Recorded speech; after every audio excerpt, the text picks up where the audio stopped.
इस सेशन में बच्चों हम लोग एक नया टॉपिक शुरू करेंगे जिसको हम लोग क्या कहते हैं, लीनियर प्रोग्रामिंग या रैखिक प्रोग्रामन। तो ये पहले ये समझ लेते हैं कि लीनियर प्रोग्रामिंग होती क्या है। तो इसके लिए हम लोग एक जैसे कोई एक प्रॉब्लम लेते हैं। इसमें क्या है, जैसे एक ये क्वेश्चन है कि इसमें कोई भी बिजनेसमैन है मान लीजिए, ठीक है, उसको कुर्सी और मेज दोनों खरीदनी है। उसके पास टोटल फिक्स्ड कुछ रुपए, मान लीजिए जैसे उसके पास 50,000 रुपए हैं, और उसके पास जो जगह है वो चेयर और टेबल दोनों को मिला के वो 60 से ज्यादा रख नहीं सकता है। और उसके अलावा ये पता है उसको कि वो एक कुर्सी और एक मेज की कॉस्ट क्या है। तो अब वो नंबर ऑफ चेयर्स और टेबल्स वो कितनी कितनी रखे कि उसका प्रॉफिट मैक्सिमम हो। तो जैसे हम लोगों ने लिमिटेशंस इसमें बता दी, या जिसको कह सकते हैं प्रतिबंध या कंडीशंस बता दी हैं कि ये चीज इससे ज्यादा नहीं हो सकती, ये चीज इससे कम नहीं हो सकती। जैसे उसको 50,000 रुपए से ज्यादा वो इन्वेस्ट नहीं कर सकता। उसके पास जो स्पेस है, स्टोरेज कैपेसिटी है, वो 60 से ज्यादा वो रख नहीं सकता चेयर टेबल मिला के। और उसको कॉस्ट भी बताई गई है, एक चेयर और एक उसकी कॉस्ट क्या है। तो किस तरह से वो कितनी चेयर और कितनी टेबल वो बनवाए और उनको रखे जिससे कि उसका प्रॉफिट मैक्सिमम हो। तो इन सारी कंडीशंस को जब हम एक लीनियर इनइक्वालिटीज के थ्रू हम इनको एक्सप्रेस करते हैं, इस तरह की अभी हम लोग आगे इस पर बहुत सारे क्वेश्चंस करेंगे। तो ये जो हमने बताई, जैसे एक प्रॉब्लम थी या बिजनेस में या फैक्ट्री कोई लगाता है, तो इस तरह की बहुत सारी चीजें होती हैं और उनमें उनकी जो कंडीशंस या लिमिटेशंस के हिसाब से जब हम उनको प्रोग्राम बना के, मतलब उनको इस तरह से अरेंज करके हम लीनियर इनइक्वालिटीज के फॉर्म में एक्सप्रेस करते हैं, फिर उसको ग्राफ के द्वारा सॉल्व करके, ये ग्राफ आप लोग इसका 11th क्लास में ऑलरेडी बना चुके लीनियर इनइक्वालिटीज में। तो जब हम उसको एक ग्राफ से एक्सप्रेस करते हैं तो इसको हम लोग कहते हैं लीनियर प्रोग्रामिंग। तो इसमें इस पे रिलेटेड जो वर्ड प्रॉब्लम्स हैं वो तो हम बाद में हम लोग करेंगे। सबसे पहले हम लोग इसमें ये देखते हैं कि ये जो कंडीशंस है, इनइक्वालिटीज दी गई हैं, ये असमीकाएं, इनको कहते हैं रैखिक असमीकाएं, क्योंकि ये सारी लीनियर में है, सबकी पावर x है या y की पावर 1 है। तो इन लीनियर इनइक्वालिटीज को हम ग्राफ बना के कैसे सॉल्व करते हैं, सबसे पहले हम लोग ये देखेंगे। तो जैसे कि मैं इसमें एक क्वेश्चन ले रही हूं, ये सब हम लोग 11th क्लास में ऑलरेडी ये सारी चीजों को कर चुके हैं। तो इसमें कुछ कंडीशंस, कंस्ट्रेंट्स इनको कहते हैं, कंस्ट्रेंट्स कहते हैं या व्यवरोध, जिसमें जैसे एक ये पहला है बच्चों, x plus Y is less than और इक्वल टू 50। एक ये है फर्स्ट इनइक्वालिटी है। दूसरी है 3x plus Y is less than और इक्वल टू 90। फिर x is greater than 0 and y is greater than और equal to 0, both are greater than और इक्वल टू 0। फिर इसके बाद अब इसमें इन कंडीशंस, ये सारी कंडीशंस हैं हमारी, ठीक है, ये कंडीशंस 3 हैं। इन 3 कंडीशंस को देखते हुए एक हमने यहाँ पे लीनियर फंक्शन लिखा है, ये देखिए, जो कि इसको अगर हमें, इसको हम कहते हैं ऑब्जेक्टिव फंक्शन। ऑब्जेक्टिव फंक्शन कहते हैं।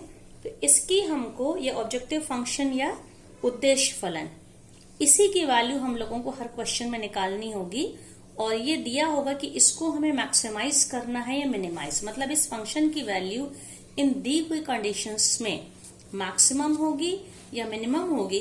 तो इसको सॉल्व करने का जो पूरा प्रोसेस है, इसी को हम क्या कहते हैं, लीनियर प्रोग्रामिंग। तो इसको हम ग्राफिकल मेथड से सॉल्व करेंगे। तो देखिए यहाँ पे जैसे सबसे पहला है, फर्स्ट इनइक्वालिटी है x plus Y is less than और इक्वल टू 50। तो हम इसको क्या मान लेंगे, x plus Y is equals to 50 मान के सॉल्व करते हैं। तो इज इक्वल्स टू 50 मान के सॉल्व करने में अगर हम लोगों ने x को 0 ले लिया, तो इसमें देखिए x plus Y is equals to 50, 0 plus Y is equals to 50, तो y की वैल्यू 50 आ गई, ठीक है। और अगर हम लोगों ने y को 0 ले लिया यहाँ पे y को 0 रखिए फर्स्ट इक्वेशन में। इनइक्वालिटी को हमने इक्वेशन में कन्वर्ट किया है, देखिए इस सिंबल को इसमें कन्वर्ट किया है। अगर y को 0 ले लेंगे तो x 50 मिलेगा। तो हमें दो यहाँ पे पॉइंट्स क्या मिल गए, यहाँ पे इसको हम मान लेंगे, मान लीजिए पॉइंट A है इस इक्वेशन के लिए 0 50, when x is 0 y is 50, और दूसरा पॉइंट B मिलेगा हमें, B क्या मिल जाएगा, x 50 है यहाँ पे, x 50 एंड y 0, ये दो पॉइंट मिले। अब हम देखिए यहाँ पे इसको हम कैसे ग्राफ की हेल्प से प्लॉट करेंगे। एक कंडीशन और है बच्चों जो दिए, तीसरा दिए, x इज ग्रेटर देन और equal to 0 and y is greater than और इक्वल टू 0। मतलब इसमें से कोई भी वैल्यू x और y की नेगेटिव नहीं है, तो इसका मतलब ये हमारा ग्राफ फर्स्ट क्वाड्रेंट में इसमें बनेगा। ठीक है, तो ये y एक्सिस है, ये ओरिजिन है, ये x एक्सिस है।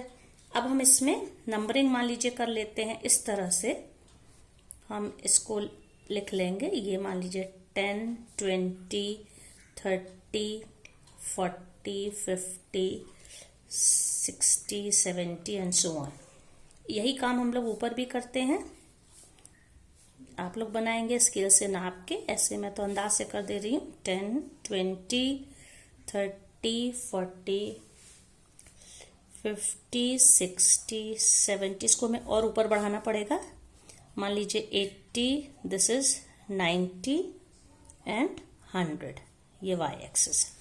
तो अब हम देखते हैं यहाँ पे जो फर्स्ट वाली इनइक्वालिटी थी, ये देखिए x plus Y is less than और इक्वल टू 50, इसके हिसाब से इज इक्वल्स टू 50 बना के हम लोगों ने यहाँ पे दो लिए। ये बच्चों हम लोग 11th क्लास में इस तरह की इनइक्वालिटी को ऑलरेडी प्लॉट कर चुके हैं, बस हम उसको रिवाइज कर। तो 0 50 मतलब x कोऑर्डिनेट 0 और y कोऑर्डिनेट 50, ये हमें कहाँ पे मिलेगा, आप देखिए ये पॉइंट मिलेगा 0 50, इसको हम लोग क्या कहेंगे, A।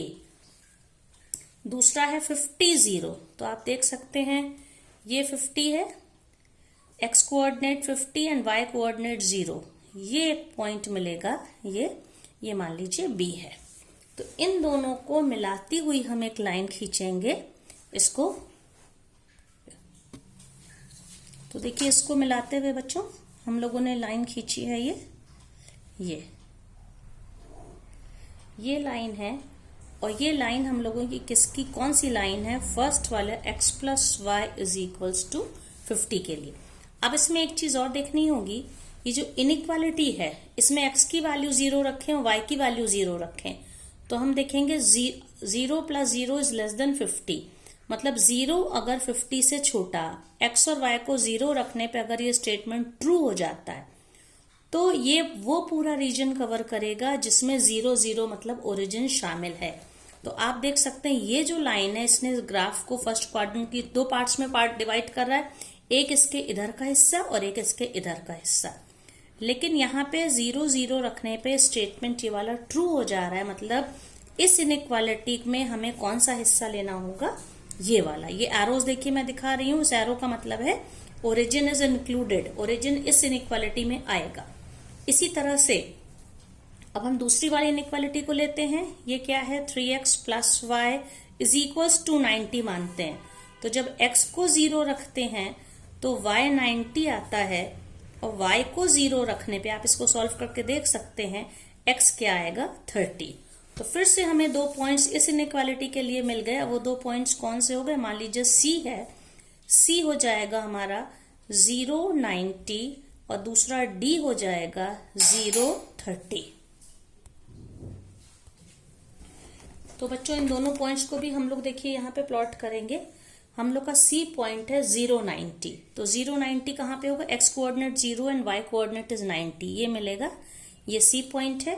और 0 30 कहाँ पे मिलेगा, सॉरी दिस इज 30 0, ये D पॉइंट क्या है, x कोऑर्डिनेट 30 y 0 है, 30 0।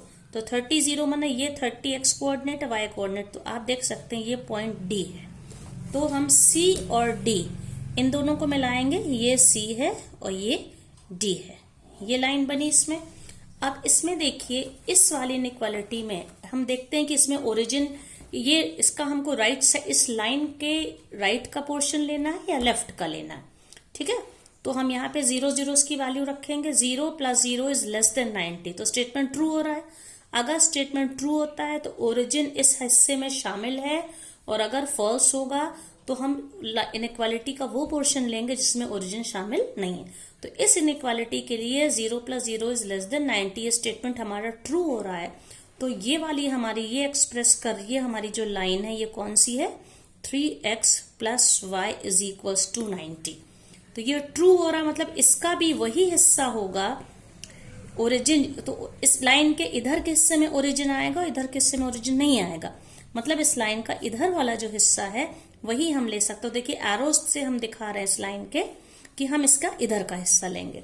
तो दो इनइक्वालिटी, एक ये वाली लाइन है, देखिए ये है, इसका भी हमें इधर का हिस्सा लेना है, और एक ये लाइन इसका भी। तो दोनों का जो कॉमन पोर्शन होगा, ये देखिए मैं शेड कर रही हूं, ये कॉमन पोर्शन है दोनों का, ठीक है। ये O है, ये D है, और इसको हम अपने मन से एक नाम दे देते हैं। ये देखिए A B C D, ये O है बच्चों, और ये E मान लीजिए, ठीक है।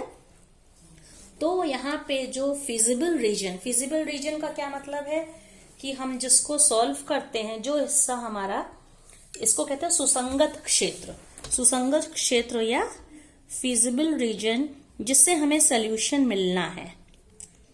फिजिबल रीजन क्या हो जाएगा, यहाँ पे आप देखिए ये जो शेडेड को दोनों का कोई कॉमन पोर्शन था, मतलब है कि O D E A। तो अब इसमें से हमें O के कोऑर्डिनेट्स पता है। O के कोऑर्डिनेट्स क्या है, 0 0, और D के कोऑर्डिनेट्स क्या है, आप देखिए पॉइंट D हमारा क्या है, D के कोऑर्डिनेट्स हैं, X कोऑर्डिनेट 30 है, Y कोऑर्डिनेट 0 है। A के कोऑर्डिनेट्स, A के क्या होंगे, A के आप देख सकते हैं 0 और 50, X कोऑर्डिनेट 0 और Y कोऑर्डिनेट 50।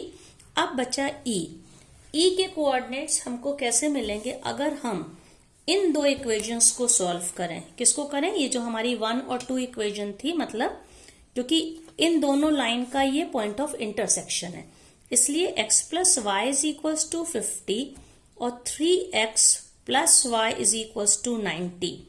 इनको सॉल्व करने पे हमको क्या मिल जाता है, इन दोनों को जब हम सॉल्व करेंगे तो x = 20 मिलेगा और y = क्या मिलेगा, 30। आप इनकी वैल्यू को रख के देख सकते हैं, दोनों को सेटिस्फाई करेंगे। तो E के कोऑर्डिनेट्स क्या हो गए, 20 और 30, ठीक है। तो हम यहाँ पे हम लोग E के कोऑर्डिनेट्स भी लिख लेते हैं। E के हैं 20 और 30। अब हमारा ऑब्जेक्टिव फंक्शन जो है वो z = क्या है बच्चों, 4x + y। तो यहाँ पे ये जो डिफरेंट पॉइंट्स के लिए x की जगह पे x की वैल्यू पे ये जो x कोऑर्डिनेट और y की वैल्यू पे y कोऑर्डिनेट रख के हर पॉइंट पे हम इस ऑब्जेक्टिव फंक्शन की वैल्यू z को देखते हैं। तो अगर दोनों 0 0 है तो हमें ये वैल्यू 0 मिलती है। अब अगर x की वैल्यू 30 और y की वैल्यू हम 0 रखें तो ये मिलता है 120, ठीक है। इसी तरह से अगर x की वैल्यू यहाँ पे 0 और y की वैल्यू 50 रखते हैं तो ये हमें वैल्यू मिलती है 50, और x की वैल्यू 20 और y की वैल्यू 30 मिलती है, तो ये हमें मिलती है 110। तो इन चार वैल्यूज में से आप देख सकते हैं ये वाली जो वैल्यू है ये मैक्सिमम वैल्यू है। तो मतलब हमें इस ऑब्जेक्टिव फंक्शन का अधिकतमीकरण यानी मैक्सिमाइजेशन करना था, मैक्सिमाइजेशन से वैल्यू निकालनी थी। तो मैक्सिमम वैल्यू क्या आ गई, 120 आ गई, और किन कोऑर्डिनेट्स पर आई, x = 30 एंड y = 0 पे। इस तरह से हम ग्राफ की हेल्प से और लीनियर प्रोग्रामिंग की हेल्प से किसी भी दिए हुए फंक्शन की जो अगर हमें मैक्सिमम वैल्यू निकालनी है, या इसी क्वेश्चन में अगर मिनिमम वैल्यू पूछी जाती तो मिनिमम आप देख लीजिए 0 आ रही है, ठीक है। हम इस तरह से इनको निकाल सकते हैं।